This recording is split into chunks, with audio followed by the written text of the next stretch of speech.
Good morning बच्चों आज हम हिंदी गद्य की शुरुआत करेंगे।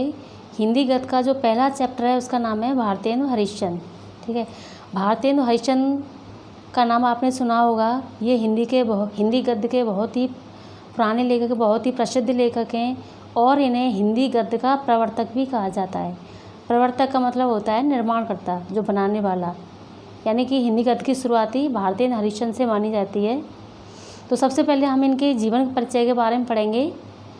भारतेंदु हरिश्चंद्र का जन्म सन 1850 में काशी के एक प्रतिष्ठित और धनी परिवार में हुआ था। उनके पिता श्री गोपाल चंद्र भी हिंदी के अच्छे कवि थे। बच्चों, इनके पिता जो थे गोपाल चंद्र, वो भी हिंदी के अच्छे कवि थे। भारतेंदु जी के बाल्यकाल में ही उनके पिता का आकस्मिक देहावसान हो गया, यानी जब भारतेंदु जी बच्चे थे तभी इनके पिता की आकस्मिक मृत्यु हो गई। आकस्मिक का मतलब होता है अचानक से, यानी बिना समय के, और वे उस विपुल संपत्ति के एकमात्र उत्तराधिकारी रह गए। यानी कि उनके जो पिताजी थे, विपुल का मतलब होता है बहुत सारी धन संपत्ति छोड़कर गए, तो उसके एकमात्र उत्तराधिकारी रह गए, मालिक हो गए। उन्होंने अपनी संपत्ति लोक सेवा और साहित्य सेवा के कार्यों में लगा दी।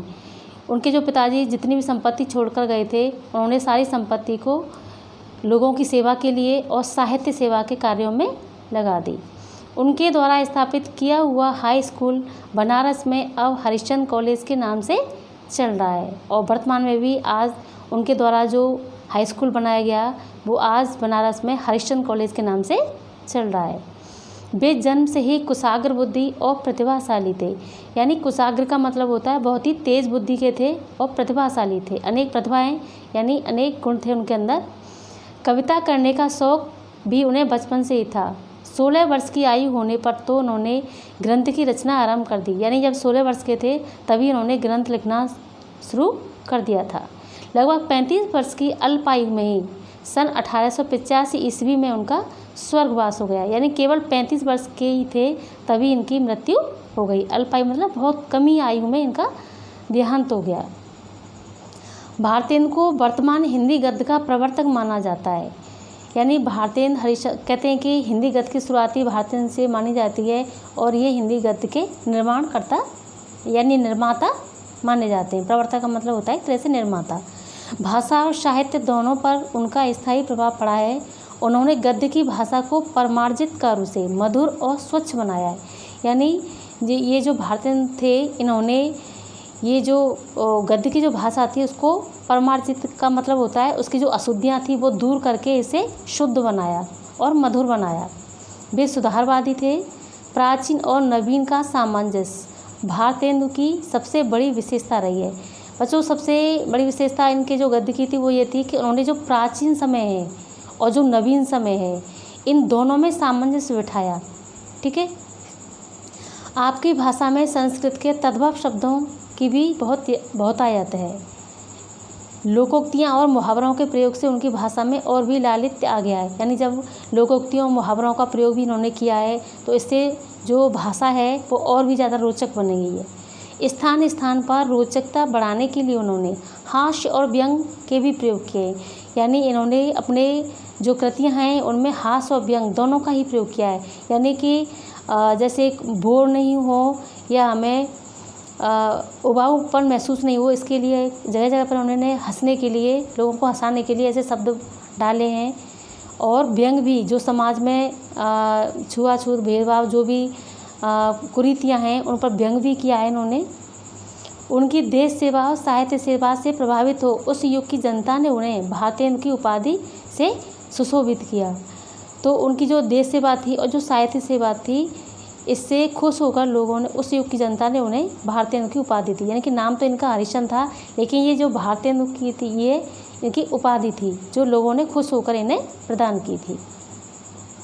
इन्होंने कवि वचन सुधा हरिश्चंद्र मैगजीन का संपादन किया। भारतेंदु ने कुल मिलाकर 175 ग्रंथ लिखे, जिनमें बहुत से केवल अनुवाद ही हैं।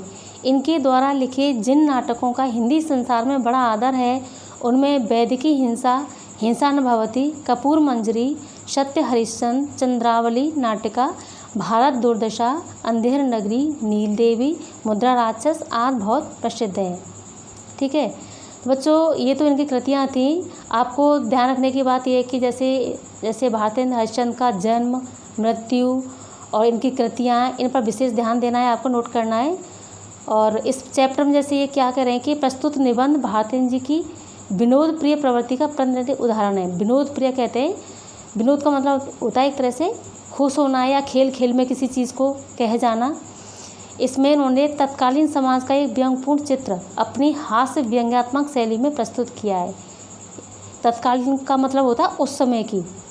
तो भारतेंदु जी ने अपने समय में समाज में जो भी कुरीतियाँ थीं, जो भी कुरीतियाँ प्रचलित थीं, उन पर व्यंग्यपूर्ण चित्रण अपने इसमें किया है। संसार में प्रत्येक मनुष्य अपने यश के लिए क्या क्या प्रयत्न करता है, वो अपना नाम अमर करने के लिए किस तरह से लालायित रहता है, यह इसी पाठ का वर्ण विषय है। ठीक है।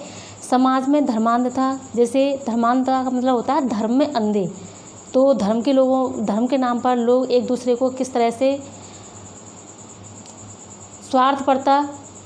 स्वार्थ में जो लोग लगे रहते हैं। अंग्रेजी शासन की अत्याचारपूर्ण नीति और उस समय अंग्रेजी शासन की जो भारतीयों के प्रति जो अत्याचारपूर्ण नीति थी, ये सारी चीज़ें उन्होंने अपने उसमें कृतियों में दर्शाया है कि इन सारी चीज़ों से समाज जर्जरित हो गया था। जर्जरित का मतलब होता है एक तरह से बहुत ही कमज़ोर हो गया था।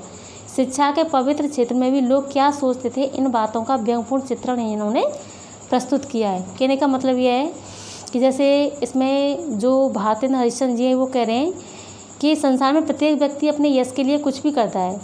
प्रत्येक व्यक्ति नाम अमर करने के लिए लालायित रहता है। लेखक ने समाज में फैली ये सारी जैसे स्वार्थपरता है, धर्मांधता है, इन पर कटाक्ष किया है, जिनको आधार बनाकर लेखक ने यह निबंध लिखा है।